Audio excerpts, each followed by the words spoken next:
Hey, it's Erica Renee. Welcome back to another episode of TBI Uncovered, a platform that allows traumatic brain survivors to share their stories and bring awareness about brain injuries, TBIs, brain injuries, brain dysfunctions, the disability community, as well as anyone associated with brain injuries, and to provide resources to those impacted.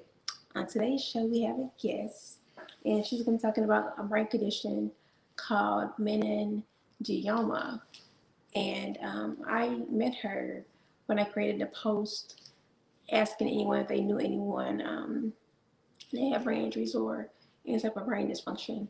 So she's going to be joining us in a second. So I'm going to join her in when she's in here. So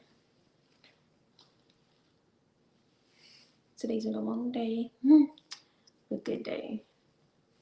Let's see. Mm-hmm.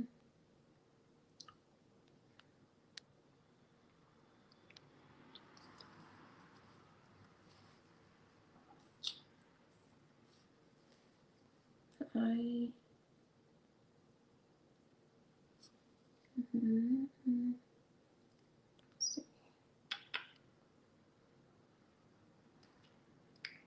How can I do that? Mm-hmm.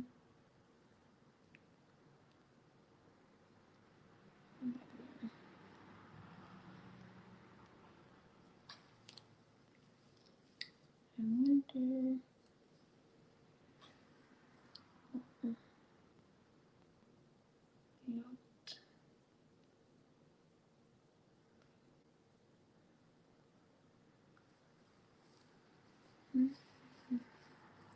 I feel like singing.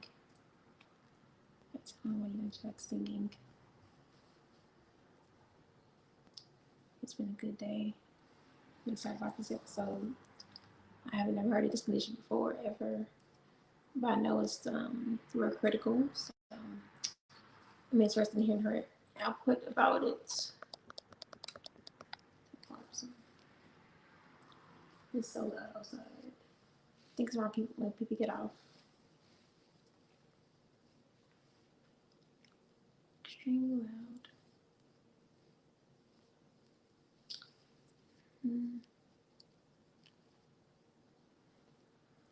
Just gonna give her a few minutes to join in. So I'm excited to learn more about this episode. Thank you all for watching, viewers.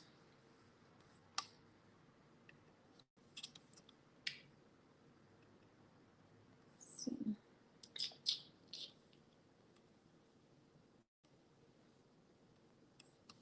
I don't see her just yet.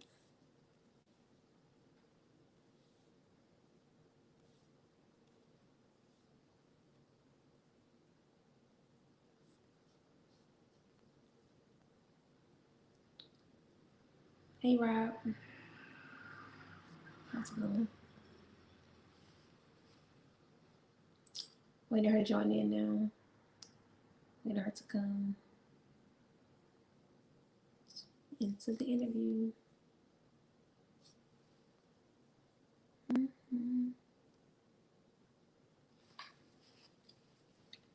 see.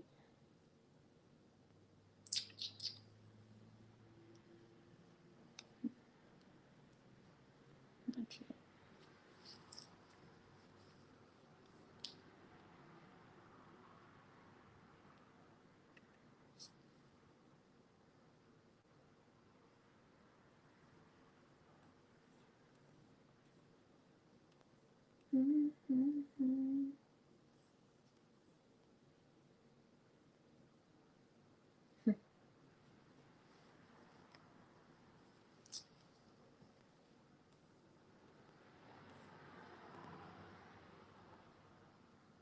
Hey Nick,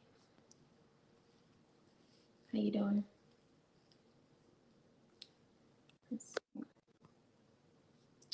Here she goes. Okay. How you doing? Uh-oh.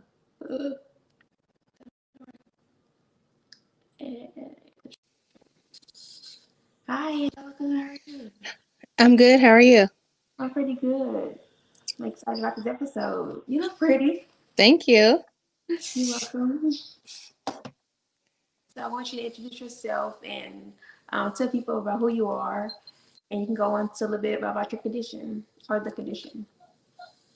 Okay. My name is Angelica. Um, I have a meningioma. It's a non-cancerous brain tumor.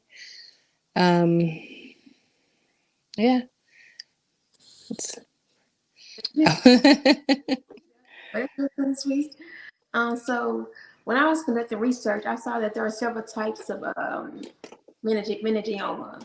What type of Mhm.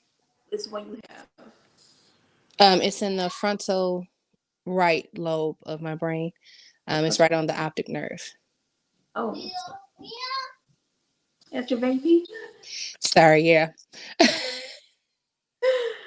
So what was your mindset when you were diagnosed with this condition? When I was first diagnosed, I was 30. So it was just kind of like, like at 30 years old, I just come off a trip to Miami for my 30th birthday. And then it was like a big, it was more so shock and not really knowing, exactly what it was. And when most people hear brain tumor, they automatically assume cancer. Yeah. So, yeah, that was my first thought like, oh my God, I got cancer. And so, yeah, I just tried to research as much as I could. Okay. So did you go to the doctor and so you having like something before, like headaches or something, or how did you go to the doctor and get checked out? Well, I back maybe a year before I had experienced some blurred vision, Hmm. and I went to the urgent care and they thought it was a sinus infection. Okay. Then maybe 6 months before I got diagnosed, I had the blurred vision again, and my primary doctor was like, "Oh, you need to go see ophthalmology," and she set an appointment, and I never went because it cleared up. And it Okay. wasn't until the headaches got really, really, really bad. She prescribed me 3 different medications to try to stop them, and nothing worked. So she finally was Hmm. like, "Okay, well, let's do a CT scan and just see. Um, let's just see what's going on." Okay. So for those who never heard about the condition, is it treatable? I'm sorry, it was going in and out. For those who never heard about this condition, is it treatable or is it like um, is it um, is it treatable and is it I know it's rare. Hmm. It is very much so treatable. Um, for some people, I won't say for everyone. Okay. It varies depending on what area your brain is the meningioma is in. Um, Mine, they couldn't they couldn't get it all because of where it is, so they got 90%. They got 90%. I just told them to be quiet. They got 90% um, of it out, and the other part was wrapped around my optic nerve, and so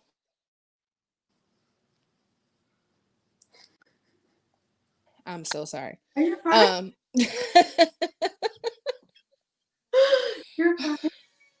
but yeah, a large part was the smaller part was wrapped around my nerve and in a next to a large artery. So some people, depending on where it is, they decide whether they will operate, whether it can cause life affecting, results if they should try to get it. So they didn't Okay. think the rest was worth it.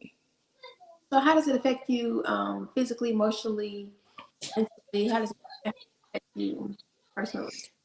It goes up and down. The headaches are still there, still present. They're not as bad as they were, but Hmm. there's still days that I have them. Still days that I have them. Um, and physically, emotionally, for a while, it was very draining. I went through a point where I was depressed, which my doctor told me that is, that's very much so normal, especially the part of the brain that it affected. Um, But physically, that's about it. And I had to have radiation, so that did kind of slow me down for a while and make me really tired for a while. But that's basically it. Everything is okay now. Just a few residual effects. So what have you learned about yourself during this? I'm sorry. What have you learned about yourself during this process of dealing with this condition? That I am a lot stronger than what I thought I was. Mm-hmm. That's a great. A lot stronger than what I thought I was. Hold on.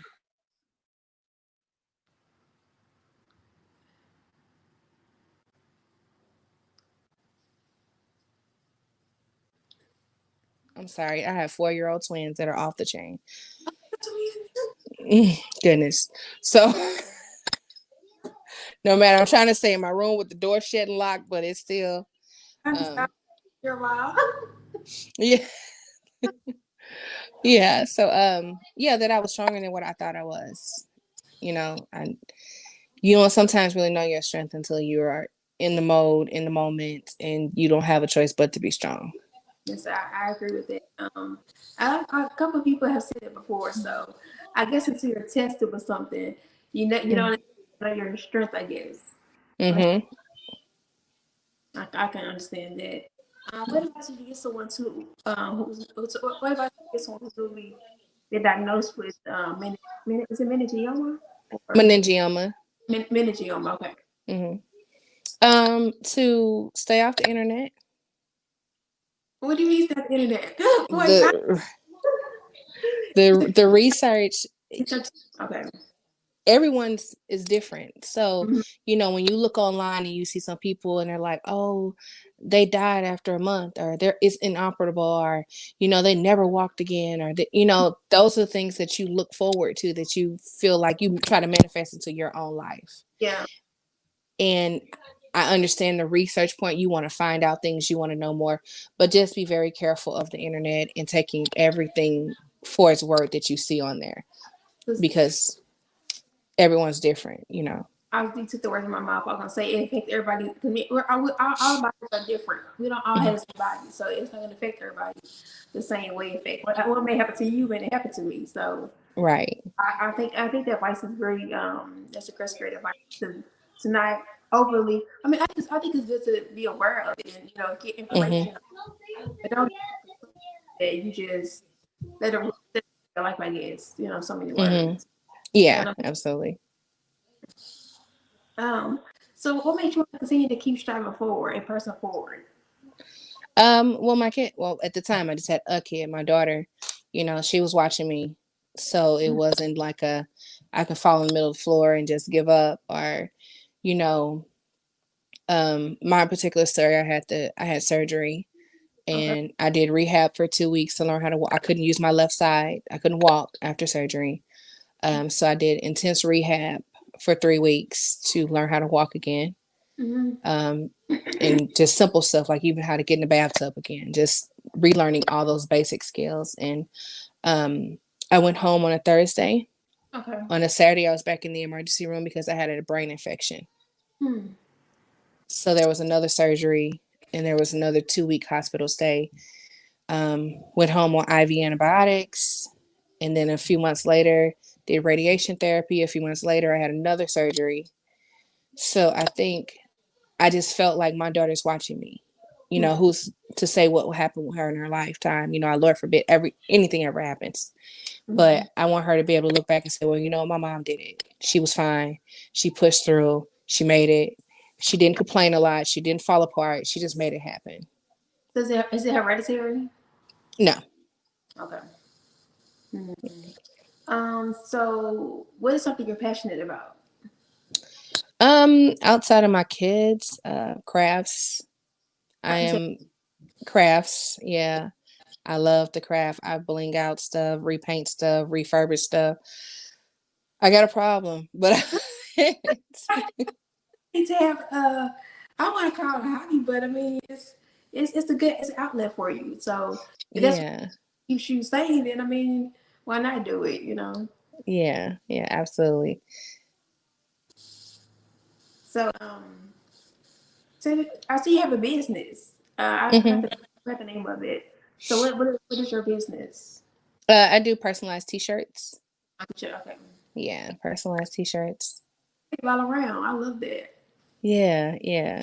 Something So I wanted to do for so long, and then I finally just was like, all right, come on, you got to do it. Quit thinking about it. what's the name of the business? LCH Creates. LCH. Wait, what made you come with that name? Well, LCH are my children's initials. Okay, that's cute. So I did LCH Creates, and our hashtag is Let's Create Happiness Okay, because that's it really also goes with the initials. cute. I love that. That's Yeah, really thank cute. you. I love that. So I know your kids. Do they try to help you around the house? Like, mommy, what do you need me to do? Like, are they very helpful? From time to time when Mm-hmm. they're not destroying it. Yeah, from time to time they'll be like, "Well, I'll mop or I'll sweep," but Mm-hmm. yeah, my daughter will help more. She's 14, so she's more helpful than they are. Okay. I also asked you. So, I need to see your kids. I can see you going through this. So, I wonder what's in their minds. Like, did they ever talk to you about it or ask you questions? My daughter did. My boys weren't born then, so but my daughter did. You know, she asked me kind of, well, mom. Um, at first, I try not to think about it because she's with her dad. Mm-hmm. During everything, because I scheduled the first surgery after school, let out because I didn't want her to have to be trying to go to school and deal with everything like that I was dealing with. Um, but she kind of did tell me like, I know you hid a lot from me. I Mm-hmm. know some days you were really sick and you just kind of tried to put on a brave face for me, but she asked those questions like, "Are you okay?" Or, you know, she was a big girl through the whole thing. She was 9 at the time. Okay. Yeah, So I can't imagine how that's so young. yeah. Wow. How about how about your rest of your family? Are they They involved or? Yeah, they were really supportive. I don't think a day ever went by that somebody didn't come. Mm-hmm. My mom was there every day. She didn't stay long some days because she would get off work and come because she didn't want to take off, a lot of time so that when I got home, she could be there to help take care of me.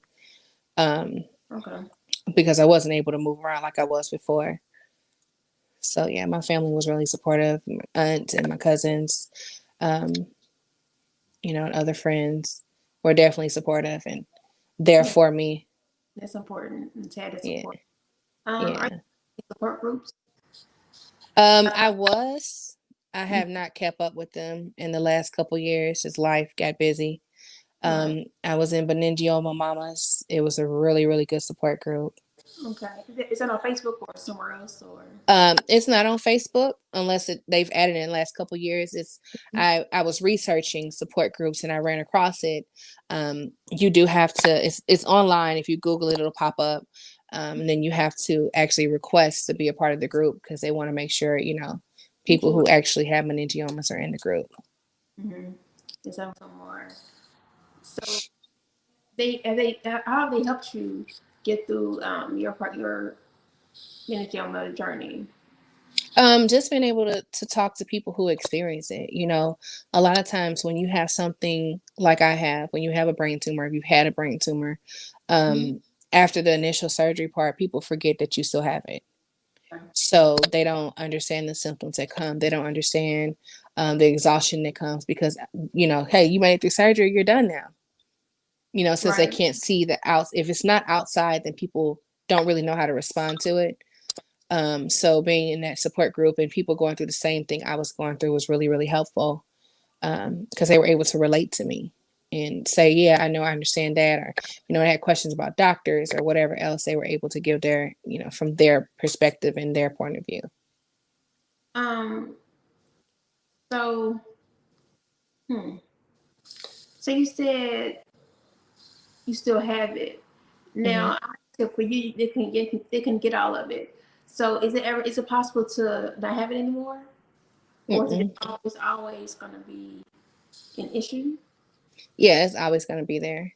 Hmm. It's not large right now. There's a 50% chance that it could grow back in 10 years because it is a very slow growing tumor. Um, Meningiomas typically are very slow growing. So at this point, it's safer to just monitor it, and if I have any more symptoms, or if I at my yearly MRI, if they see a growth, then we'll go from there. Because of the location, it's not worth me having a stroke, or if they blinding me. Wow. So switching gears, what's one thing you always want to do that you ever done? That I have not done, go to Paris. Oh wow, I love that. Yeah, That'd be nice. yeah,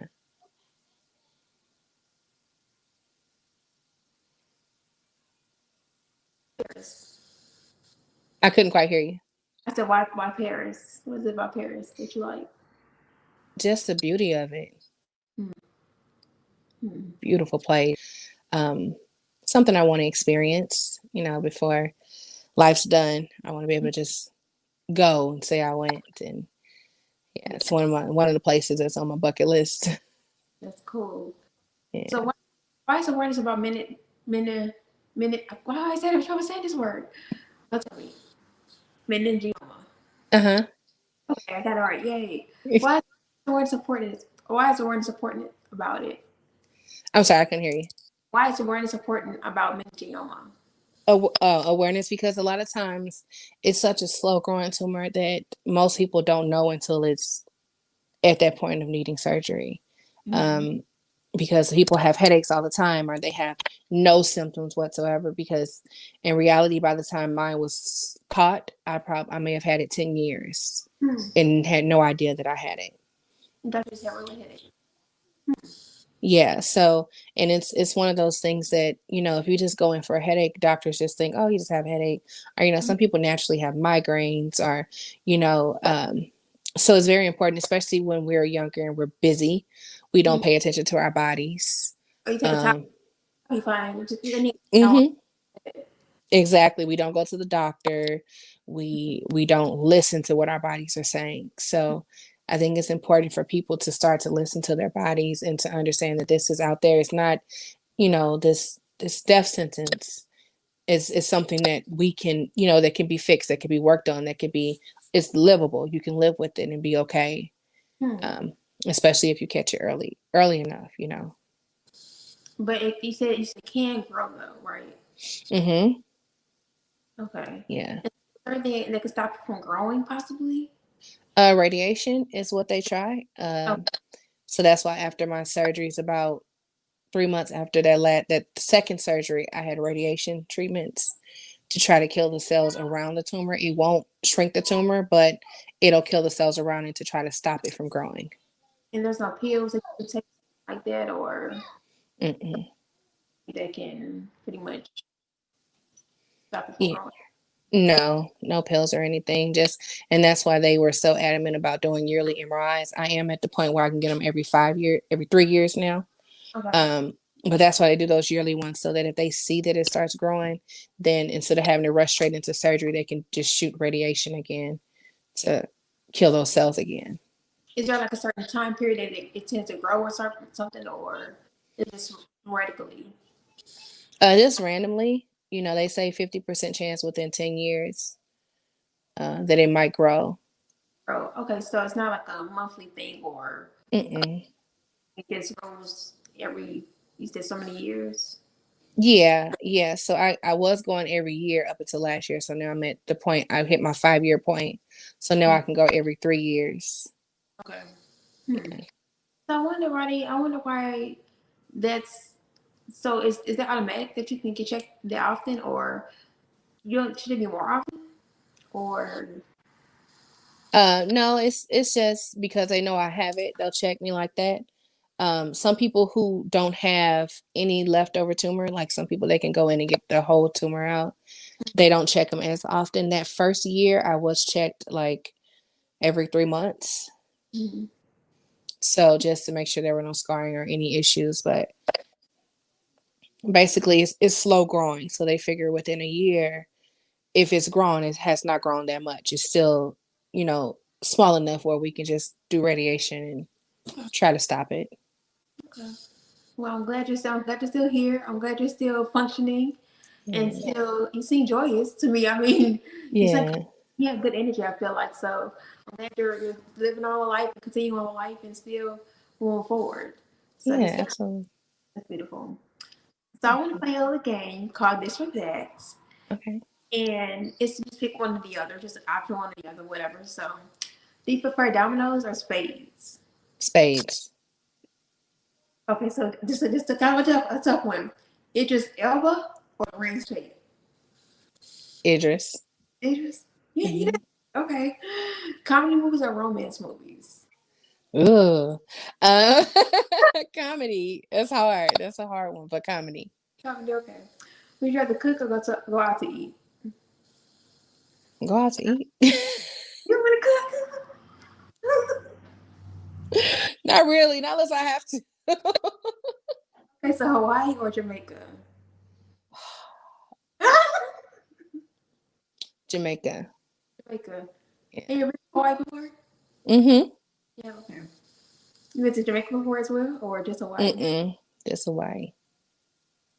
So, I thank you for this interview. How can people stay connected with you? I am on Instagram and Facebook. Mm-hmm. Facebook is just my first name and last name, Mm-hmm. Angelica Cunningham. Okay. Instagram, it is butterfly in a shell. I gotta follow you. Butterfly and Shell. I gotta remember that. Okay. Yeah, that page is it's open. It's not private. Oh well. So yeah, that's what I am on Instagram. I have the information in the description of this video. So Okay. Butterfly and Shell and Angelica Cunningham. Mm-hmm. So I thank you again for sharing your story, bringing awareness about Mengioma. You're gonna get it. Mengioma. All right. Thank you for sharing with me because I never heard of it before. I literally have never heard of it before, and so it's interesting to hear about all these different birth conditions. It's so many Yeah. out there. So I thank you for sharing your story and your input on it. So thank you for your time as well. Oh, thank you so much for having me. I really appreciate it. Absolutely. Thank you all for watching TBI Uncovered. Enjoy your weekend. Thank you. Bye bye. See y'all later. Thank y'all for watching.